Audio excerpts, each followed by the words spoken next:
حضرت موسیٰ علیہ السلام کی پیدائش کا واقعہ۔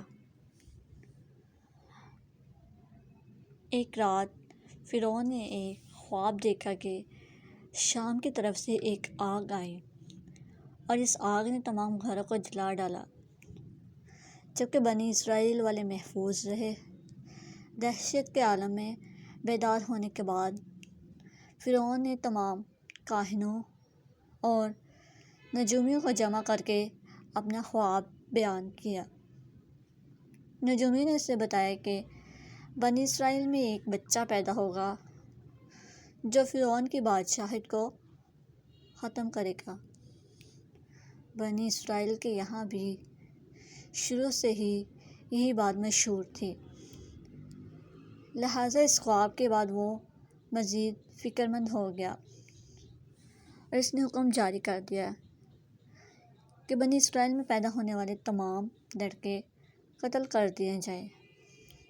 اس حکم کے مطابق فرعون کے حواری اور اس کے سپاہیوں نے ہر ممکن قدم اٹھایا تاکہ کوئی بھی نومولود لڑکا زندہ نہ بچ پائے،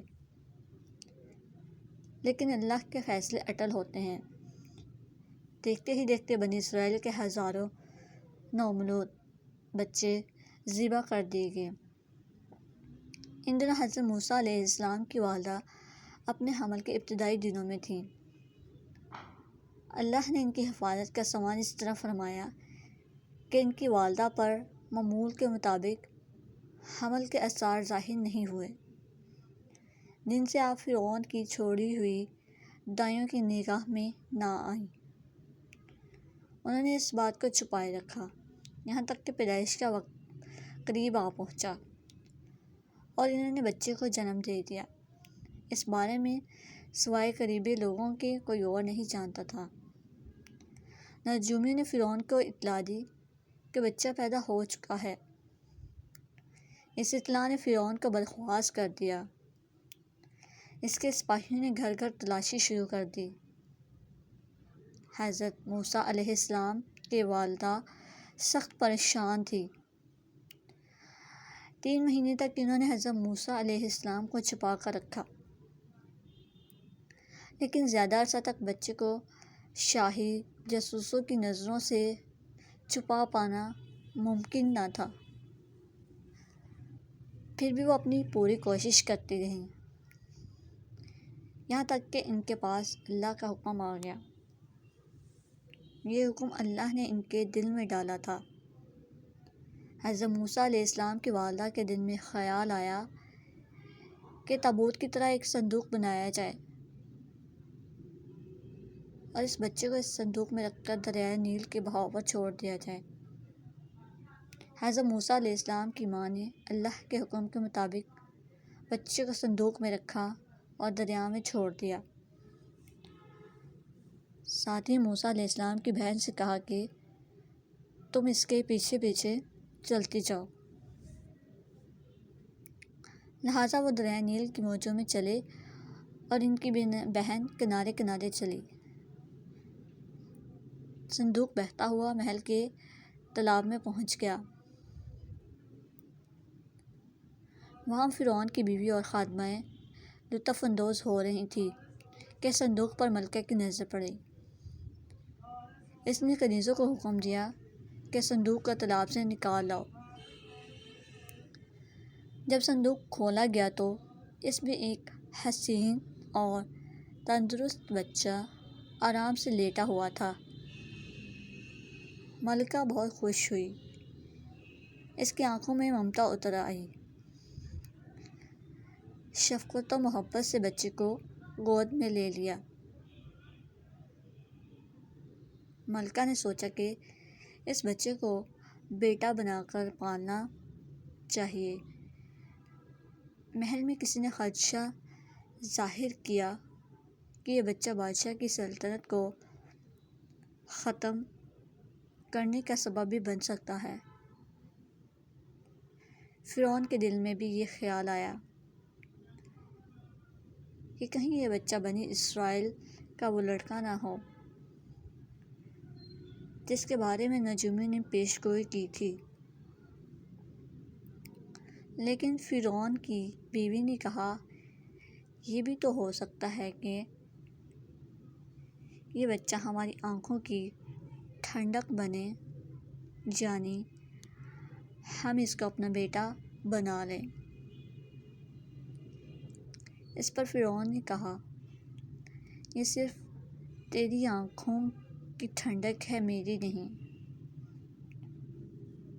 میں نہیں چاہتا بنی اسرائیل کا کوئی بچہ میری نگرانی میں پلے، لہٰذا یہ صرف تیری ہی آنکھوں کی ٹھنڈک ہے۔ حضرت ابن عباس رضی اللہ تعالیٰ عنہ فرماتے ہیں کہ اگر فرعون یہ بات کہہ دیتا کہ یہ میری بھی آنکھوں کی ٹھنڈک ہے تو اللہ تعالیٰ اسے بھی ہدایت دے دیتا۔ ملکہ نے اس بچے کا نام موسیٰ رکھا، جس کے معنی ہیں کہ وہ شخص جو پانی سے نکالا گیا ہو۔ بچوں کو جب محل میں لے جایا گیا تو اس نے دودھ کے لیے رونا شروع کر دیا۔ بچے کے پاس دودھ پلانے والیاں لائی گئیں، لیکن بچے نے کسی عورت کا بھی دودھ نہ پیا۔